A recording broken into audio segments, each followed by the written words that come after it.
Jorj to'ladan kelgan, baland bo'yli, keng yelkali, 50 yoshdan o'tib qolgan amerikalik kishi, sog'lom va harakatchan. U Vashingtonning shimolida joylashgan kichik bir shaharda yashaydi. U katta shaharlardagi mo'l ko'lchilik, farovonlik o'ziga jalb qilishga qaramasdan daryo bo'yida joylashgan shaharchasini juda sevadi.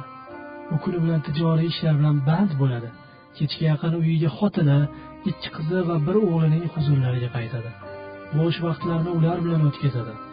O'g'li farzandlarining to'ng'ichi bo'lib, u hozir 11-sinfni tamomlab, Dorulfununga kirish arafasida turibdi. Zulhijja, Qurbonlik oyi yaqinlashgach, Jorj xotini va farzandlari hammalari Zulhijja oyi kirganini bilish uchun ommaviy axborot vositalarini kuzata boshladilar. Qariydi ularda birorta islomiy davlat konsulligining telefon raqami bo'lsa edi, ulardan so'rab bilishgan bo'lardi. Bu ishning ular uchun ahamiyati kattaligi va barchalarining Qurbon hayitini intiqlik bilan kutayotganliklari sababli ular ishni shunday taqsimladilar. Jorj radioni, xotini fazoiy telekanallarni kuzatadigan bo'ldi. O'g'li esa internetdagi islomiy sahifalarning unisini qo'yib, bunisini ochardi. Va nihoyat Jorj Qurbonlik oyi kirganini radiodan eshitib quvonib ketdi va bu kecha radio juda tiniq ishlayapti deb qo'ydi. Arofatda turish va Qurbonlik kuni aniqlanishi bilan olamda musulmonlarning takbirlari yangradi. Jorj ham o'z o'rnida bayramni yaxshilab nishonlashga astoydil kirishdi. Ertasiga peshindan keyin 1 yildan beri to'plagan pulini oldi-da, shaharning sharqida joylashgan katta bozorga otlandi. Chunki tirik qo'yni faqat ana shu bozordangina topsa bo'lardi, xolos. Bozorga yetib kelgach, uni bir qo'chqor ajablantirdi, biroq uning puliga kelisha olmadi. U ancha qimmat edi, qo'lidagi puli unga yetmasdi. U yaxshi qo'chqor so'yish sunnat ekanini bilardi. Shuning uchun aynan shu qo'chqorni olishga azm qildi va bank hisobidan pul chiqarib olish uchun yaqinroqdagi bankka bordi. Yetarli pulni chiqargach, qo'chqorni sotib oldi va o'g'lining yordamida uni mashinasiga yukladi va uyiga qaytdi. U yo'lda borar ekan, qo'chqorni sunnatga binoan o'z qo'li bilan so'yishni, islomiy qoidalarni joyiga keltirishni xayoldan o'tkazdi. Qo'chqorning ma'rashi borgan sari ko'tarilib borardi. Uning 5 yoshli qizchasi shirin ovozi bilan qo'chqorga ma'rashda taqlid qilardi. "Dadajon, hayit qanday go'zal-a? O'g'il bolalar siz faqat qizlar bilan o'ynaymiz, doira chalib islomiy qo'shiqlar aytamiz. Sizlar bilan men ham Eid namozini o'qiyman, yangi ko'ylagimni kiyaman va hijobimga o'ranaman. Bu hayitda yuzimni ham o'rayman-a. Axir men katta bo'lib qoldim-ku. Oh, Qurbon hayit qanday yaxshi-ya. O'z qo'limiz bilan qo'y go'shtini bo'laklarga bo'lamiz, qo'shnilarimizga tarqatamiz, qarindoshlarimizni ziyorat qilamiz, ammamlarnikiga boramiz. Qani endi har kuni hayit bo'lsa." Hamma zavq bilan uning so'ziga quloq solardi. Yo'lda kelarkan Jorj orqaga o'girilib qo'chqorga yana bir nazar tashlab qo'ydi. Qo'chqor sunnatda aytilgan sifatlarga to'la muvofiq, 2 ko'zi yaxshi, qulog'i va oyoqlari bus-butun ekanligini ko'rib yanada quvonch ortdi.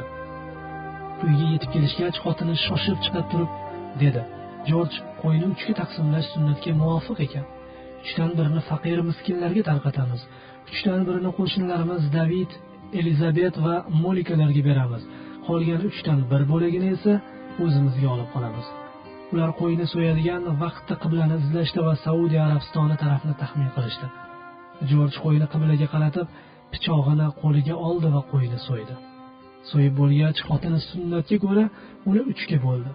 Xotini juda shoshilib, tez-tez harakat qilardi.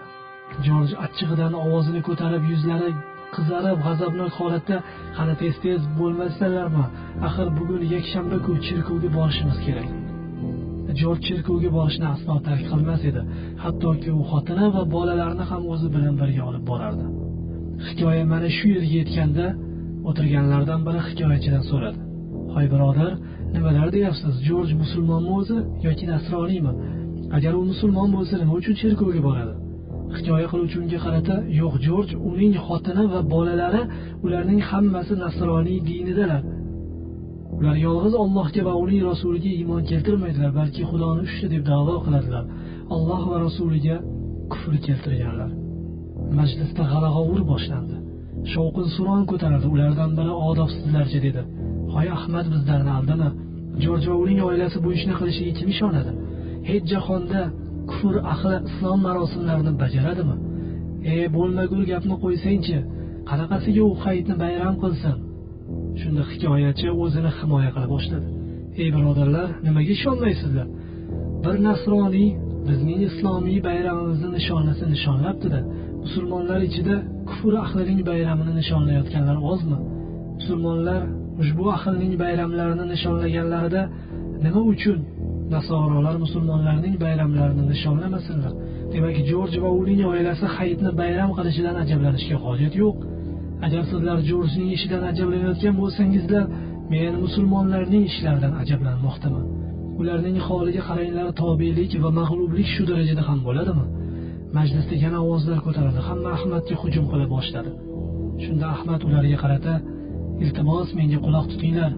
Men sizlarga hozir boshqa bir sizlar ishonadigan hikoyani aytib beraman" dedi. Mana bu Muhammad, yurtimizning o'g'lonlaridan biri. Otasi unga yaxshi niyat bilan payg'ambarimiz sollallohu alayhi va sallamning ismlarini qo'ygan. Yangi yilga bir hafta qolganda Muhammad bozorga bordi. Archa sotuvchidan odam bo'yi keladigan archa va uni bezatish uchun bir quti o'yinchoqlar sotib oldi. Yo'l-yo'lakay yangi yil bazmi uchun kerakli narsalarni xarid qildi. Shampanskiy olishni ham unutmadi.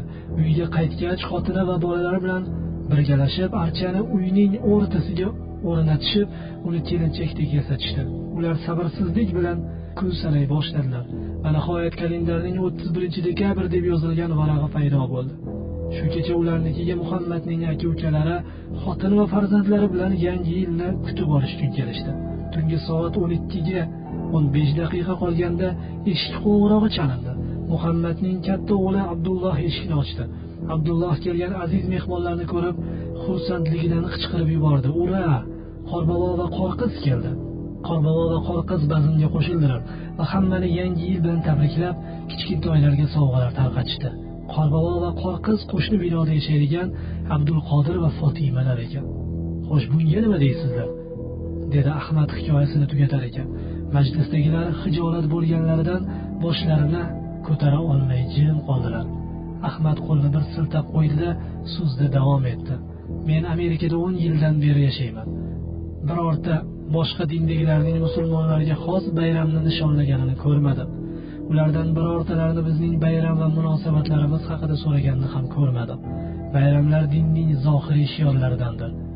Shayxul islomlardan biri aytgan ekan, musulmonlar kofirlarga ularning bayramlariga xos bo'lgan biror narsada o'zlarini o'xshatishlari mumkin emas.